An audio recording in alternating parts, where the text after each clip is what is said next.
Hare Nama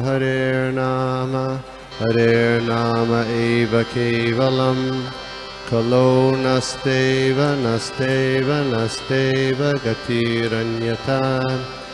Hare Nama eva kevalam, kalo nasteva nasteva nasteva gatiranyata.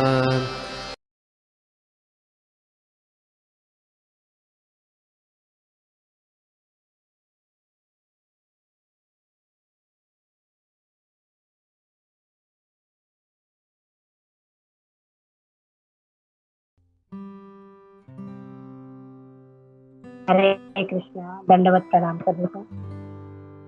मखेश्वरी दियेश्वरी Adishwari Sureshwari Trived भारतीश्वरी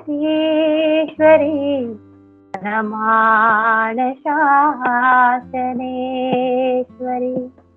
Rameshwari ईश्वरी प्रमोदकानेश्वरी ब्रजेश्वरी ब्रजाधिपे राधिके नमोस्तुते राधिके नमोस्तुते राधिके नमोस्तुते। ओम नमो भगवते वासुदेवाय। ओम नमो भगवते वासुदेवाय। ओम नमो भगवते वासुदेवाय। नमो विष्णुपदाय कृष्णपृष्ठाय भूतले श्रीमते भक्तिवेदांत स्वामीति नामिने। नमस्ते सारस्वते देवी गौरवाणी प्रचारिणे निर्विशेष शून्यवादी पाश्चात्य देशतारिणे। नारायणं नमस्कृत्यं नरं चैव नरोत्तमं देवीं सरस्वती व्यासं ततो जयो मुदीरये। नष्टप्रायेषु भद्रेषु नित्यं भागवत सेवया भगवती उत्तम श्लोके भक्तिर्भवती नैष्ठिकी। नमः पंकजनाभाय नमः पंकजमालिने नमः पंकजनेत्राय नमस्ते पंकजांग्रे। हे कृष्ण करुणा सिंधु दीनबंधु जगत्पते गोपेश गोपिका कांत श्री राधा कांत नमस्ते। जय श्री कृष्ण चैतन्य प्रभु नित्यानंद श्री अद्वैत गदाधर श्रीवासादि गौर भक्त वृंद। हरे कृष्णा कृष्णा कृष्णा हरे हरे हरे राम राम राम हरे हरे। हरे कृष्णा। सभी उपस्थित वैष्णवों और वैष्णवियों को मेरा साष्टांग प्रणाम। आज मुझे दूसरा स्कंद अध्याय 4 और श्लोक नंबर 21 की सेवा दी गई है। आप सबसे आशीर्वाद की प्रार्थना करती हूँ ताकि मैं सेवा अच्छे से कर सकूं। श्लोक कर लेते हैं। यत् अग्रिध्यान समाधि धौतया धियानुपश्यन्ति हि तत्त्वमात्मनः वदन्ति चेतत् कवयो यथारुचं रमे मुकुंदो भगवान प्रसीदताम्। अनुवाद बाय श्रील प्रभुपाद की जय। भगवान श्री कृष्ण ही मुक्तिदाता है।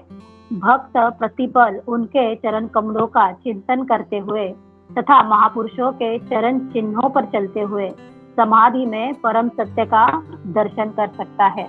तथापि विद्वान ज्ञानी जन उनके विषय में अपनी सनक के अनुसार चिंतन करते हैं। ऐसे श्री भगवान मुझ पर प्रसन्न हो। प्रभुपाद जी ने इस श्लोक का बहुत ही सुंदर तात्पर्य यहाँ पे दिया है। बस ये तात्पर्य पढ़ने मात्र से भी ना, इसकी जो गहराई है, इसका जो मर्म है, ये हम सभी को समझ में आता है, हमारे हृदय में उतर जाता है इसका ये तात्पर्य। हम थोड़ा इसका तात्पर्य, थोड़ा पहला पार्ट इसको पढ़ेंगे, फिर आगे इसके ऊपर हम चर्चा करेंगे। तात्पर्य बाय श्रील प्रभुपाद की जय। योगी जन इंद्रियों को वश में करने का कठिन प्रयास करके प्रत्येक के भीतर स्थित परमात्मा की झलक पाने हेतु योग की समाधि में स्थित होते हैं, किंतु शुद्ध भक्त प्रतिपल श्री भगवान के चरण कमलों का स्मरण करते हुए वास्तविक समाधि को तुरंत ही प्राप्त करता है। ऐसी अनुभूति के द्वारा उसके मन तथा बुद्धि भौतिक उपभोग के विकार से धुलकर पूर्ण रूप से स्वच्छ हो जाते हैं। परम भक्त अपने आप को जन्म मृत्यु के सागर में पतित हुआ सोचता है, अतएव वह अपने आप को उबारने के लिए श्री भगवान से निरंतर प्रार्थना करता है। वह केवल श्री भगवान के चरण कमलों की दिव्य धूलि का एक कण बनना चाहता है। परम भक्त भगवत कृपा से भौतिक भोग के सारे आकर्षण से पूरी तरह रहित हो जाता है और कलमश से मुक्त रहने हेतु वह निरंतर श्री भगवान के चरण कमलों का चिंतन करता रहता है। तो देखिए, इसमें प्रभुपाद जी इतना सुंदर बता रहे हैं कि किस तरह से जो भक्त किस तरह से प्रेम भाव से भगवान का पूजन करते हैं, प्रेम से भगवान को अपनी ओर आकर्षित कर लेते हैं। तो यहाँ पे ध्रुव महाराज का उदाहरण, ध्रुव महाराज उनको अपने पिता से वो रुष्ट हो गए थे, है ना, पिताजी पे वो गुस्सा हो गए थे, राजा उत्तानपाद पे। और गुस्सा होने के, है ना, 5 वर्ष का बालक है, तो 5 वर्ष के कोई बालक ऐसे नहीं होते क्या जो गुस्सा नहीं होते, है ना, गुस्सा होते हैं, घर छोड़ के चले जाते हैं। तो उनकी उम्र में, उस समय में ऐसे कितने बालक हुए होंगे कि ऐसे अपने किसी उनकी कोई चीज उनको नहीं मिली होगी और उस बात पे उनको गुस्सा आया होगा। लेकिन ध्रुव महाराज है, ये ध्रुव महाराज ये गुस्से को अपने परिवर्तित करते हैं किसमें, तो वो कृष्ण की ओर आकर्षित होते हैं। अपनी माता से उनको मार्गदर्शन मिलता है कि तुम जंगल में जाओ और विष्णु की भक्ति करो। और फिर ध्रुव महाराज अपनी माता के मार्गदर्शन अनुसार जब जंगल में चले जाते हैं और विष्णु की भक्ति करते हैं, तो वो किनका शरण में जाते हैं, वो भगवान की शरण में जाते हैं। तो उस 5 वर्ष की आयु में भी उन्होंने भगवान का चयन किया है, उन्होंने भगवान के चरणों को पकड़ा है। दूसरा उदाहरण आता है परीक्षित महाराज का। परीक्षित महाराज, उनको तो अभी मृत्यु का शाप मिला है। वो परीक्षित महाराज खुद भी इतने सक्षम थे, इतने शक्तिशाली थे कि उस मृत्यु के शाप को वो निष्प्रभाव कर सकते थे। लेकिन फिर भी उन्होंने क्या करा, उन्होंने पूरा अपना राजपाट त्याग के वो भगवान के शरण में चले गए। फिर उदाहरण आता है द्रौपदी का। द्रौपदी जो कभी उन्होंने ऐसे सोचा भी नहीं होगा कि उनके साथ ऐसी घटना घटित हो सकती है कि इतने जो जगत जेता उनके पति है, इतने 5 पति जो पूरा विश्व उनके डर से कांप जाए, ऐसे उनकी शक्ति है, उनकी महान है, उनके पास उतना तेज है उनके पतियों के पास। और ऐसे पतियों की ये पत्नी के साथ जब ऐसी दुर्घटना होती है, ऐसा संकट आता है, तो वो अपने पति भी उसको बचा नहीं पाते, है ना। इतने शक्तिशाली, इतने बलशाली, इतने वीर पुरुष होते हुए भी वो अपने एक पत्नी के 5 पति होके एक पत्नी की रक्षा नहीं कर पाते। और द्रौपदी भी भगवान के चरणों में चली जाती है, वो भगवान को, गोविंद को पुकारती है और भगवान उसकी सहायता करते हैं। तो हमारे भागवतम में, भगवत गीता में ये उदाहरण है ना, और अर्जुन का भी उदाहरण कि जब अर्जुन पूरा भ्रमित हो जाता है कि मैं ये युद्ध मेरे जितने स्वकीय है, मेरे जो परिजन है, उनकी मौत से, है ना, इनको मारने से यदि मुझे वो सिंहासन मिलता है, राजवैभव मिलता है, तो ऐसे सुख का क्या फायदा, है ना, इससे अच्छा तो मैं भीख मांग के गुजारा कर लूंगा। तो अर्जुन इस तरह से वक्तव्य करता है। और अभी जब अर्जुन इस कंफ्यूजन में है, अर्जुन इस भ्रमित अवस्था में है, तो वो इस भ्रमित अवस्था में द्रोणाचार्य के पास नहीं जाता, वो पितामह भीष्म के पास भी नहीं जाता। चलो ये सोचेंगे हम कि ये तो अपोजिट पार्टी में थे इसलिए नहीं गया, लेकिन उनके पास तो युधिष्ठिर महाराज थे, तो वो युधिष्ठिर महाराज के भी पास नहीं जाता। तो वो अपनी समस्या किसे कहते हैं? वो भगवान कृष्ण से कहते हैं। तो ये हर एक उदाहरण में मीन्स हमें सकाम भी हमारी इच्छा हो, जैसे ध्रुव महाराज को, है ना, ध्रुव महाराज को बड़ा राज्य चाहिए था, तो ऐसी इच्छा भी हो, और जैसे हमें मृत्यु के जैसे हमारे ऊपर संकट भी आ गिरे, द्रौपदी जैसे हम किसी परिस्थिति में, भयानक परिस्थिति में भी हो, अर्जुन के जैसे हम भ्रमित भी हो, तो ये सारे उदाहरण क्या बताते हैं कि हमें एकमात्र भगवान की शरण में ही जाना चाहिए। कृष्ण है ना, अवश्य रक्षिबे कृष्ण, कृष्ण ही हमारी रक्षा करेंगे, ये विश्वास हमें होना चाहिए। ये हमारे मन में है ना, हम पूरे उसके कहते हैं अनन्य भक्ति, हमारी भक्ति ऐसे दृढ़ होनी चाहिए कि हर मार्ग में हमें, हर सॉल्यूशन के लिए हमें बस एक और एक मेव कृष्ण ही दिखने चाहिए और दूसरा कोई नहीं।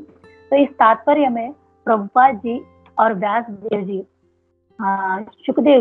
सुखदेव गोस्वामी यही बताने की कोशिश कर रहे हैं कि हमारा एकमात्र आश्रय उस भगवान के चरण कमलों को ग्रहण करना है, उन भगवान के शरणागत होना है। तो ये भगवान को है ना, ये मन जो है हमारा, ये मन क्या करता है, ये मन के कारण ही हम भगवान से जुड़ नहीं पाते। तो इस मन को भगवान की सेवा में हमें कैसे लगाएंगे? तो यहाँ पे जो अलवार है कुलशेखर, उनकी भी एक बहुत ही उनका अच्छा उदाहरण दिया गया है कि राजा कुलशेखर कहते हैं कि ये जो मेरी इंद्रिया है, ये मेरी इंद्रिया अभी कैसे है, अभी मैं इन इंद्रियों में मैं भगवान को याद कर पा रहा हूँ, लेकिन मृत्यु के समय में क्या होगा? मृत्यु के समय में मेरे जो कंठ है, मेरे कंठ में कफ वात पित्त है ना, क्योंकि मृत्यु के समय की ये अवस्था है कि अपने कंठ में वो कफ वात पित्त सब आ जाते हैं, और उनके वजह से कि हमारा क्या होता है, हमारा ध्यान भटक जाता है। हम उस समय शायद हम भगवान का नाम न ले पाए। तो महाराज कुलशेखर कह रहे हैं भगवान को कि हे भगवान, आज जब मेरी स्थिति अच्छी है, मैं आपका नाम ले पा रहा हूँ, मैं आपके कथाओं को कानों से सुन पा रहा हूँ, मैं आपके विग्रहों के दर्शन कर पा रहा हूँ, तो मुझे अभी आप मेरे प्राण ले लीजिए, है ना, क्योंकि ये अवस्था में मैं आपके शरणागत तो हो रहा हूँ, लेकिन जब मृत्यु के समय मेरे कंठ में ये बात कोई तब आ जाएगा तो मैं आपके नामों का तो उच्चारण कर भी नहीं पाऊंगा, है ना, मेरे नाम भी आपका नाम मेरे मुख से नहीं आ पाएगा। तो ऐसी अवस्था में मैं क्या करूंगा? मैं कितना असहाय हूँ। तो मुझे आप अभी है ना, इन्हीं अवस्थाओं में मुझे आप ले चलिए। तो देखिए, ये जन्म और मृत्यु है ना, जन्म तो हमारे हाथ में है ही नहीं, मृत्यु तो हम कह सकते हैं जब हम भक्ति में लगे हैं तो, लेकिन जन्म तो हमारे हाथ में है नहीं कि हम कौन से परिवार में जन्म लेंगे, हम कब जन्म लेंगे, इसके बारे में तो हम कह ही नहीं सकते। हाँ, लेकिन मृत्यु कैसे हो? हमारी मृत्यु भगवान का नाम लेके हो, या हमारी मृत्यु वैष्णवों के संग में हो, तो ये हमारी मृत्यु को हम चयन कर सकते हैं। तो यहाँ पे बताया गया है कि ये मृत्यु क्या है? ये मृत्यु और अगला जो शरीर हमें प्राप्त होगा, इसकी उपज कहाँ से है? इसकी उपज ना मन से होती है कि मृत्यु के समय हमारा मन किसमें लगा है, इसके ऊपर तय होता है कि हमें अगला शरीर किसका मिलेगा। यदि मृत्यु के समय हमारा मन भगवान की दिव्य लीलाओं में लगा है, तो हमें कोई भौतिक शरीर धारण करना नहीं पड़ेगा। हमारा भौतिक शरीर से हमारा ये जन्म मृत्यु का चक्र है वो टूट जाएगा। लेकिन मृत्यु के समय यदि हमारा मन किसी और चीज में लग गया तो क्या होगा? ये मन हमें उस शरीर को धारण करने के लिए बाध्य कर देगा। तो ये हमारा मन क्या है? ये हमारा मन न उस शरीर को उत्पन्न करने की उपज है। तो यहाँ पे बताया जा रहा है कि अग्नि भी कैसे काम करती है। अग्नि भी दो तरह की होती है। एक अग्नि जो है जहाँ पे हम खाना पकाते हैं, है ना, जिससे और हमारे शरीर को उससे पुष्टि मिलती है, तुष्टि पुष्टि संतुष्टि, है ना, उस भोजन से। तो ये अग्नि पे ही पकाया जाता है। या सर्दियों में क्या करते हैं, सर्दियों में हम उस अग्नि से अपने शरीर को, है ना, शरीर को हम गर्माहट लाते हैं। लेकिन मृत्यु के समय जब शरीर त्याग देते हैं हम, तो वही शरीर को उसी अग्नि में जलाया जाता है। तब हम ये नहीं कहते हैं कि ये शरीर को गर्माहट दे रहा है। तो ये अग्नि जैसे दो प्रकार से काम करती है, तो वैसे ही ना ये मन भी दो प्रकार से काम करता है। एक तो ये मन हमें मृत्यु के समय हमारे भौतिक इच्छाओं में या किसी हमारी सुप्त इच्छाओं में या हमारी इंद्रियों भोग में हमें अंदर की ओर लेके जाएगा, फिर से 84 लाख योनियों में लेके जाएगा। नहीं तो दूसरा कार्य क्या करेगा, तो ये मन की शक्ति इतनी पावरफुल है, ये मन, इसका वेग, इसका वहन करने की जो इसकी क्षमता है वो इतनी जबरदस्त है कि ये हमें इस लोक से, इस भव सागर से लेके जाके हमें आध्यात्मिक युग में, हमारे आध्यात्मिक जीवन में हमें ले जाएगा। ये हमारा जो ये सफर है भौतिक जीवन से लेके आध्यात्मिक जीवन तक, तो ये मन ही हमें यहाँ से वहां तक लेके जाएगा। और ये मन इतना प्रबल है, ये मन इतना शक्तिशाली है। लेकिन कब होगा, जब हम इसको भगवान के दिव्य लीलाओं में लगा के रखेंगे। तो ये जो बड़े बड़े जो योगी है, ये जो बड़े बड़े साधना कर रहे हैं, ये योगी भी क्या करते हैं, ये योगी एक ब्रह्मांड से दूसरे ब्रह्मांड में मन की शक्ति के द्वारा ये प्रवास कर सकते हैं। इनकी जर्नी होती है, ये यहाँ से वहां घूम सकते हैं। लेकिन इसमें बताया गया है, लेकिन ये योगी भगवान के प्रपद को भी छू नहीं सकते। प्रपद यानी क्या है, प्रपद यानी भगवान के चरणों का अग्रभाग। तो ये इतने ब्रह्मांड तो घूम सकते हैं, लेकिन भगवान के चरणों के अग्रभाग को भी छू नहीं सकते। तो क्यों नहीं कर सकते, क्योंकि इनमें वो प्रेम नहीं है। तो लेकिन जो भक्त है, वो भक्त क्या करता है, वो भक्त भगवान से प्रेम पूर्वक, है ना, भगवान की सेवा कैसे करता है, बड़े प्रेम से करता है। वो भगवान को भोग लगाता है तो प्यार से लगाता है। वो भगवान के फूलों की माला भी अर्पित करता है तो बड़े प्यार से करता है। हर चीज भगवान के लिए ना क्या है, उसमें प्यार है। तो ये जो भक्त है, वो भक्त भगवान के धाम में प्रवेश कर जाता है, वो भगवान की लीलाओं में प्रवेश कर जाता है सिर्फ अपनी प्रेम भक्ति से। तो इसका सबसे बड़ा उदाहरण है यशोदा माता। जो हम दामोदर लीला पढ़ते हैं, तो दामोदर लीला में यशोदा माता भगवान को उनके पीछे दौड़ती है ना। अभी भगवान जो इतने तेज है, भगवान जो इतने माता से भी ज्यादा, है ना, माता से भी ज्यादा शक्तिशाली है। तो ऐसी माता यशोदा अपने प्रेम बंधन से भगवान को क्या करती है, भगवान को बांध देती है। जहाँ पे ये बड़े बड़े योगी, है ना, उस पद को भी छू नहीं सकते, वहां यशोदा माता अपने प्रेम से, अपने प्रेम के ना भक्तिबद्धम, दामोदर अष्टकम में उसका उल्लेख किया है कि अपने भक्ति से, है ना, भक्ति से क्या करती है, प्रेममय भक्ति से भगवान को बांध लेती है। तो ये जो कैसे कहा जाता है कि ये मृत्यु क्या है, ये मृत्यु ना एक परीक्षा की घड़ी है ना, और मन उसका पेपर है हमारा, कि उस समय हम क्या करेंगे, हम कितने उस मन में हमारे क्या विचार लिखेंगे। तो उस विचारों पे क्या होता है, हमारा अगला जन्म या हम भगवत धाम का रास्ता पकड़ेंगे या हम लोग फिर से 84 लाख योनियों में आएंगे, ये तय होगा। तो जो मृत्यु के समय जो अभक्त है, वो अभक्त क्या विचार करता है, वो अभक्त विचार करता है कि मैं सारे इंद्रियों का भोग करते करते ही मेरे प्राण चले जाए, है ना। ऐसे ना हो कि मैं बीमार पड़ा हूँ, मैं बिस्तर पे पड़ा हूँ, मैं हॉस्पिटल में पड़ा हूँ, मेरा सब खाना पीना बंद हो जाए। तो भगवान मुझे ऐसी मृत्यु नहीं देना। तो जब मैं इंद्रियों का भोग कर रहा हूँ ना, तब मेरी मृत्यु हो जाए। तो एक अभक्त इस तरह से सोचता है, लेकिन भक्त किस तरह से सोचता है? भक्त सोचता है कि मेरा मेरा मन है वो भगवान आपके कथाओं में रहे, आपके स्मरण में रहे, आपको मैं स्मरण करता रहूं, है ना। वो एक श्लोक है, स्मर्तव्य सततम विष्णु न स्मर्तव्य जातुचित, कि हमेशा हमेशा क्या होना चाहिए? सतत हमें आपका स्मरण होना चाहिए। मुझे आपका सतत क्या होना चाहिए?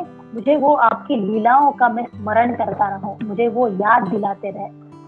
तो भक्त और अभक्त में यहाँ पे प्रभुपाद जी कहते हैं कि कैसा इनका रिलेशन है।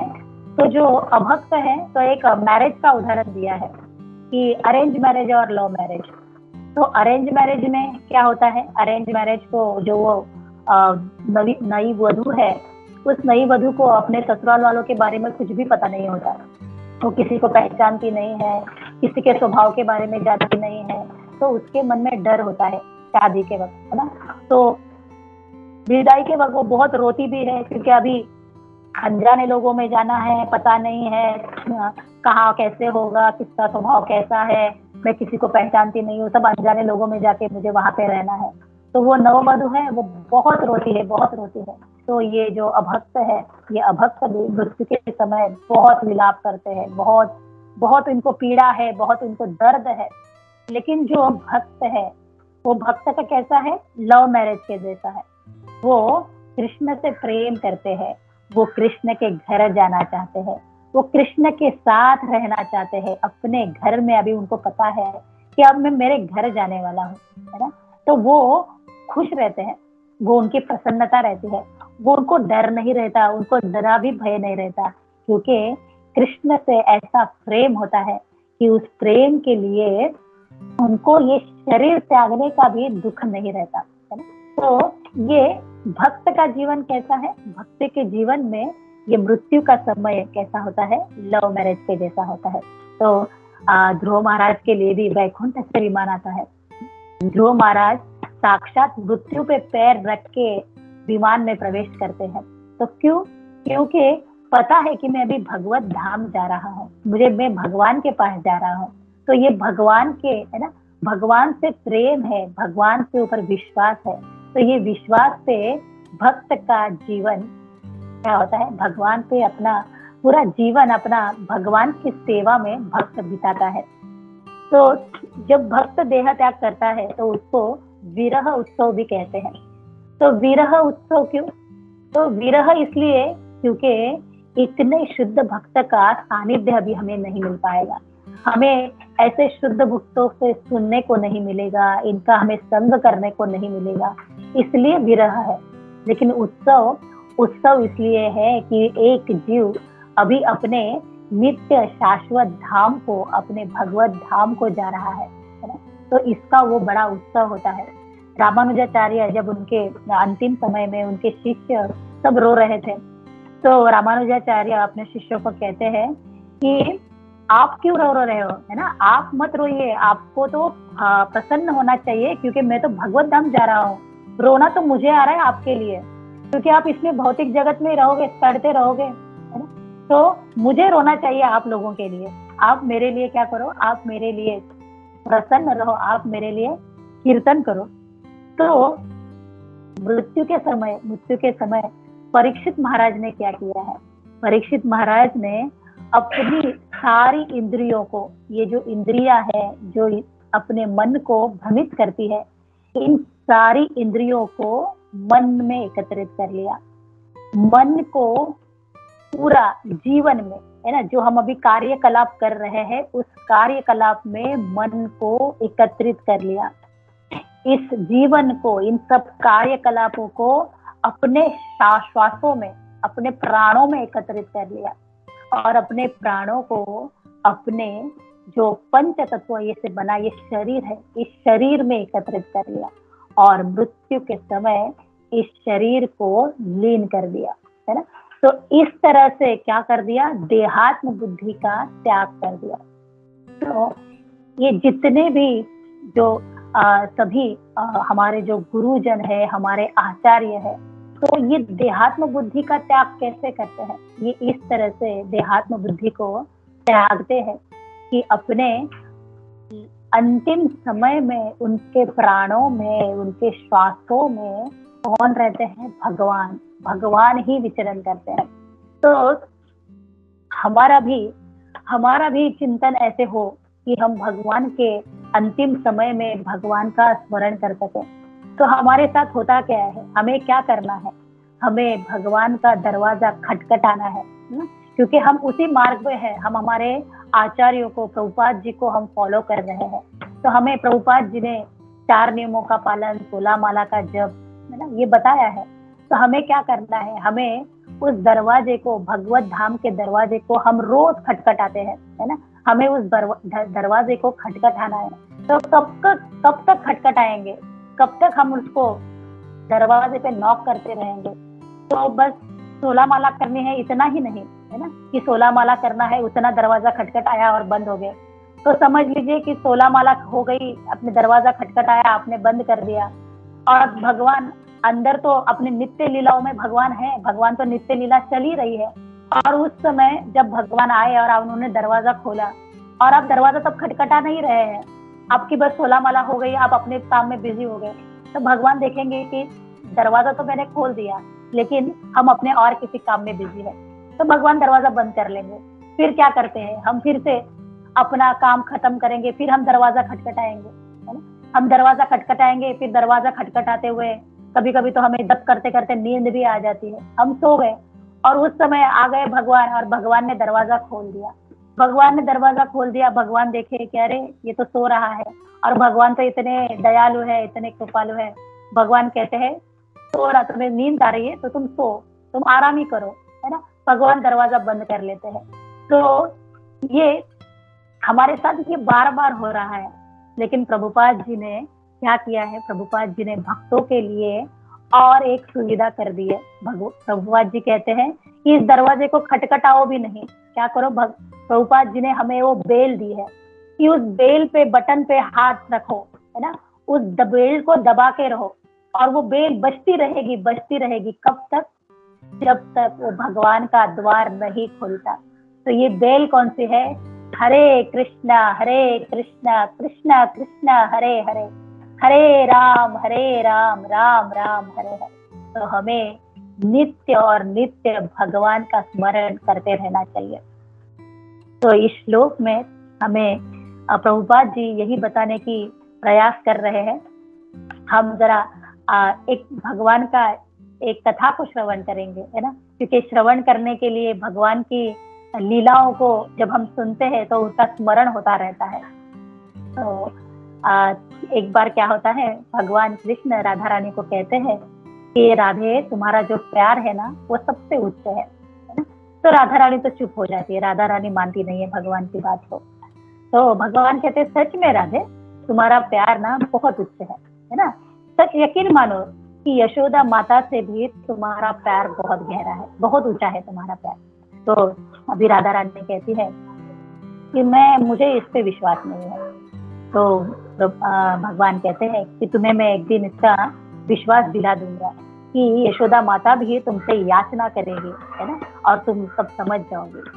और फिर एक दिन होता क्या है कि ये सारी गोपिकाएं जब भगवान वन लीला से जब गैयों को चरा के जब गांव में फिर से रिटर्न आते हैं, तो ये सारी गोपिकाएं उस नंद भवन के आंगन में खेलती रहती है। तो अभी यशोदा माता आती है राधा रानी के पास, और राधा रानी को कहती है कि ये राधे, है ना, आप ना ये जो गोपियों को लेके जब आप आते हो, है ना, लल्ला अभी क्या कर रहा है? अभी ना उसका सोने का, आराम करने का टाइम हो रहा है, क्योंकि अभी वो दिन भर गोचारण करके इतना थक गया होता है। और आप हो कि आप आ जाते हो संध्या के समय में, और फिर वो आपको देके वो आपके साथ खेलने शुरू कर देता है। तो हे राधा रानी, तुम क्या करो, तुम ना इस समय में आया मत करो, है ना, कृष्ण को थोड़ा सा आराम करने दो, थोड़ा सा विश्राम करने दो। तो राधा रानी कहती है, लेकिन मैया, हम तो तुम्हारे कृष्ण के साथ नहीं खेलते, है ना, ये जो है ना यहाँ पे जो खेल रहा है ये तो मेरा कृष्ण है, ये तो हमारा कृष्ण है, ये हम इसके साथ खेलते हैं, ये आपका कृष्ण नहीं है।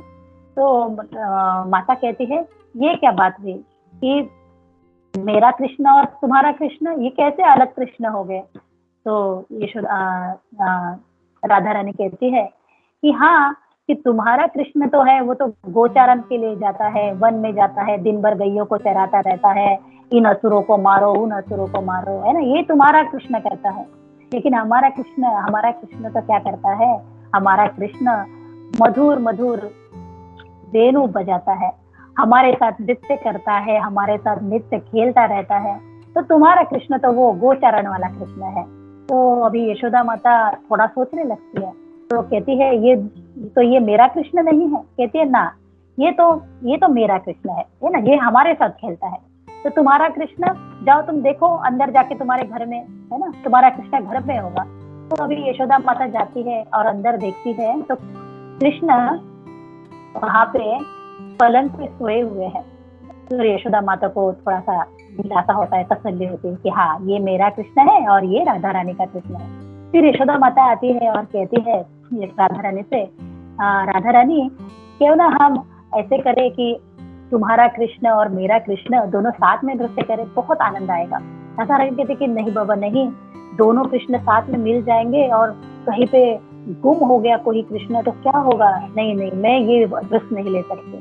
तो यशोदा माता कहती नहीं नहीं बहुत आनंद आएगा, कोई नहीं गुम हो जाएगा, कोई मर्ज नहीं होगा, है ना, दोनों भी साथ में खेलेंगे, हम दोनों को खेलते हुए देखेंगे, बड़ा आनंद आएगा राधा रानी। तो राधा रानी कहती है लेकिन मैं कैसे पहचानूंगी, है ना, मेरा कृष्ण कौन सा है, तुम्हारा कृष्ण कौन सा है। तो फिर राधा रानी कहते ठीक है, हम क्या करेंगे, मेरे कृष्ण को ना मैं गोपी चंदन लगा देती हूँ और तुम्हारा कृष्ण तो हम पहचान पाएंगे, गोपी चंदन वाला मेरा कृष्ण है और बिना गोपी चंदन वाला आपका कृष्ण है। और फिर दोनों कृष्ण आते हैं, दोनों कृष्ण, बहुत ही सुंदर नृत्य होता है, बहुत सुंदर, सारी गोपियां उनके साथ नाच रही है, इतना सुंदर मंत्र मुग्ध करने वाला वो वातावरण बन जाता है। और देखते देखते देखते क्या होता है कि कृष्ण एक दूसरे में मर्ज हो जाते हैं। अभी बस एक ही वहां पे कृष्ण दिखता है और यशोदा माता ढूंढने लगती है कि मेरा कृष्ण कहाँ गया, ये तो गोपी चंदन लगाए हुए कृष्ण है, ये तो राधा रानी का कृष्ण है, तो मेरा कृष्ण कहाँ गया। और अभी यशोदा माता सब जगह ढूंढ रही है, सब गोपियों का बीच में देख रही है, लेकिन कहीं पे भी कृष्ण नहीं मिल रहा है। और अभी यशोदा माता राधा रानी के पास आती है और राधा रानी को कहती है, हे राधा रानी, मेरा कृष्ण कहाँ गुम हो गया है, मेरा कृष्ण नहीं मिल रहा है, और रोने लग जाती है। राधा रानी को कहती है मेरा कृष्ण दिला दो, मेरा कृष्ण मुझे वापस कर दो। और अभी राधा रानी जब कृष्ण वहां पे गोपियों के साथ नृत्य कर रहे हैं तो राधा रानी कृष्ण के पास देखती है और कृष्ण वहां से कुछ संकेत करते हैं राधा रानी को, और राधा रानी यशोदा माता के कान में कुछ कहती है और यशोदा माता तुरंत दौड़ के अंदर चली जाती है घर में, और घर में जाके देखती है तो पलंग पे कृष्ण सोए हुए रहती है। और अभी माता यशोदा बहुत खुश हो जाती है। तो यहाँ पे कृष्ण राधा रानी को जो बात कहते हैं कि मेरा प्रेम है ना, वात्सल्य प्रेम से माधुर्य प्रेम क्या है, माधुर्य प्रेम सबसे ऊंचा है। तो इस प्रकार कृष्ण राधा रानी को अपने प्रेम पर प्रसिद्धि देते हैं। तो यहाँ से पे मैं अपनी वाणी को विराम दूंगी, मेरे में जो भी त्रुटियां रही होगी मुझे क्षमा कीजिए और आपकी टिप्पणी दीजिए। हरे कृष्णा, दंडवत प्रणाम सभी को।